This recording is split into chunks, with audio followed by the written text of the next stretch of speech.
नगरपरिषदेचा एक अध्यक्ष आहे, यासाठी सुद्धा मतदान करावं लागेल.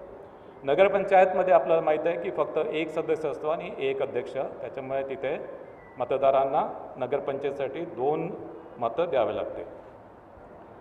नामनिर्देशन हे पूर्णपणे राज्य निवडणूक आयोगाने जे संकेतस्थळ विकसित केलेले आहे त्या संकेतस्थळावर ऑनलाईन नामनिर्देशन पत्र स्वीकारले जातील आणि एका प्रभागामध्ये एका उमेदवाराला जास्तीत जास्त 4 नामनिर्देशन पत्र दाखल करता येतील.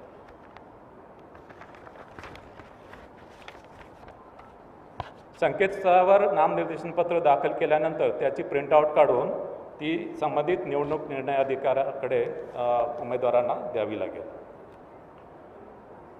नामनिर्देशन पत्रासोबत जात वैधता प्रमाणपत्र देणे आवश्यक आहे. मात्र ज्यांनी नामनिर्देशनापूर्वी जात वैधता प्रमाणपत्रासाठी अर्ज केला आहे आणि नामनिर्देशनाच्या दिवशी ज्यांच्याकडे जात वैधता प्रमाणपत्र नाही आहे त्यांना अर्ज केल्याची पावती त्यांना सादर करून नामनिर्देशन पत्र त्यांना दाखल करता येईल. मात्र असा उमेदवार फायनली अंतिमतः निवडून जर आला तर त्याला 6 महिन्याच्या आतमध्ये जात वैधता प्रमाणपत्र देणे हे बंधनकारक राहील. नगरपरिषद आणि नगरपंचायतच्या मतदार यादी संदर्भात अंतिम मतदार यादी ही 31 ऑक्टोबर 2025 रोजी प्रसिद्ध झालेली आहे आणि मतदान केंद्रनिहाय मतदार याद्या 7 नोव्हेंबर 2025 रोजी प्रसिद्ध होणार आहे.